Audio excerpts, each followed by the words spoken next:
DePaul could very possibly meet UConn again in the quarterfinals of the Big East tournament 1 week from tomorrow in Hartford. UConn will get an opening round bye. DePaul will almost certainly meet Marquette in the opening round. Those two teams will likely finish 8 and 9. Could happen in either order. Each team has a game left. And the number 1 seed will meet the winner of the 8-9 game in the quarterfinals. And UConn can still be the number 1 seed. If UConn wins tonight, well, bottom line is if UConn wins Monday, UConn will be the number 1 seed, regardless of what happens tonight. Here's Montgomery. Needs to make this one for the tie. And missed it. She was tight. She missed 2 of 3. Tight. Ball loose. Comes at DePaul with 10. Moore stole the ball and calls timeout with 7 seconds left. She knew they had 1 timeout left. You know, you got to give a lot of credit, certainly to Maya Moore, for running that down and creating that. The ball's going to be on the end line. The Huskies got to go the length of the floor. But I think a lot's got to go to Sharday Houston, who created that. But there, Maya Moore, just the hustle play and the presence of mind to know that she had 1 timeout. Good job by the UConn staff to let them know how many timeouts they had. And Minadero just didn't know that Moore was coming on her back. I wonder if Minadero would have been better off if she veered to the right. She looked like she wanted to take it to the hoop to ice it. She did, and I do, and I don't think, especially with how loud it is in here, she had no idea. All right, if you're Gino Auriemma, whose number do you call? 23, 31, or 20? Well, you know what? I say you give it to someone like maybe Soigné, just dribble the length of the floor. She's the fastest player, and go for a layup because DePaul does not want to foul. UConn down 1, no timeouts left, 7 seconds left. Houston to Soigné. Here we go. With 5. Races it into the court with 3. Shot with 1.6. No timeouts for DePaul. Here's the inbound. It's coming our way. Steal, Houston. Her foot was on the line. DePaul ball with 0.3. And you better believe they're going to go check the monitor to make sure they have the time left correct. You would think. And Gino is just joking around with Bob Trammell. And the coaching staff is trying to say, get down there and guard Williams down low in case the ball is getting inbounded here. Now Ray Bomley is signaling. I got to tell you, Bob Trammell's the lead official, and the other official was the one who said, why don't we check the time? Should be the other way around. Absolutely. And Bob Trammell again, I mean, you know, we don't need to pick on the guy. He was the guy that made the call or non-call at the end of the Tennessee-Rutgers game, where clearly the clock for some reason stopped, and it appeared that the foul was committed in that game after time expired.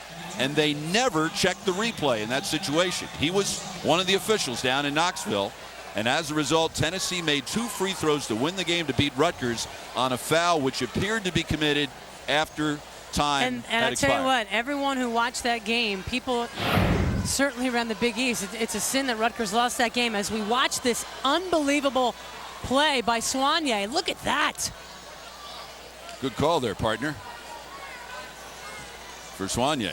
Oh, my goodness. Well, you know, she's the fastest one with the ball. And you have to remember, in these situations, the defensive team, in this case DePaul, they don't want to commit a foul. I'll tell you what. And Did quickly, you see in that replay? You know she what? stepped on the end line. I thought that when the ball was being inbounded.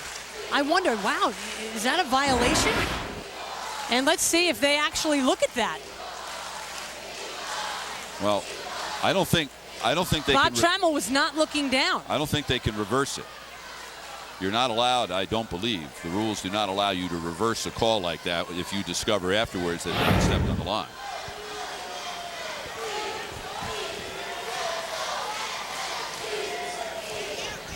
Now, clearly the call should have been violation. UConn ball. She did step on the line.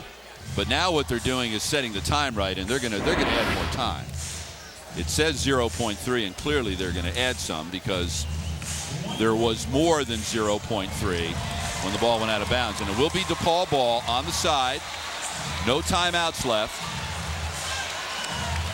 There is time for a catch and shoot, but it's going to be a long shot if that's what they elect to do A more likely option would be to throw the ball deep into the forecourt. They're not going to even guard the inbound pass. Absolutely. Maya Moore kind of playing center field. Yep. You got to watch Quigley. Right, they're anticipating Quigley cutting around the Midodero screen, and then Moore would pick her up. Watch for the big guys. The back door to Quigley. Moore was up to break it up. It will be Depaul ball, and they may put time back on the clock again, and rightfully so. I mean, that's what the monitor's there for. You check. You check the monitor. And I got to tell you, reading Bob Trammell's body language, he seems irritated that he's got to go check this monitor again. I think the ball went out of bounds before the clock hit 0. And there they go again. Look at it. Let's take a look. I mean, UConn defended that very well. Moore went up, broke it up without committing a foul. There's at least a second. I would say there's at least a second. There was 1.1 when the play began. The clock doesn't start till the ball is touched. That's right. So there you go. Looked like maybe with 0.6. So now all they can do is redirect the inbound pass. And anything is possible. Right. There's not going to be time. There's not going to be time to catch it and shoot it. There's only going to be time. And you know what? Redirect the pass to the basket. And the scary part is, with the 6'3" Natasha Williams in there, anything is possible. Charles will try to make the inbound pass as tough as possible, spreading her 6'4" wings. Quigley guarded by Montgomery. Fake into the lane. Pikes. Oh, they got a shot off. My goodness. And Doug Bruno wants a foul. He's not going to get it. Depaul loses an absolute heartbreaker.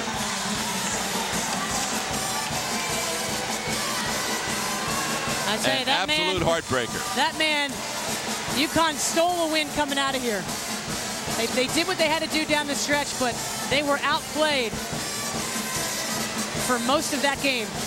UConn's 28th win of the season, easily its most memorable one. And what it does is it sets up a winner-take-all in the Big East on Monday night on national television. UConn 14-1, Rutgers 14-1. The winner will be the Big East champion. The loser will be the #2 seed. We'd like to say so long to our viewers in Chicago on CLTV. Thank you for joining us. For our viewers on Connecticut Public Television in Connecticut, we'll be back to wrap things up following UConn's thrilling victory.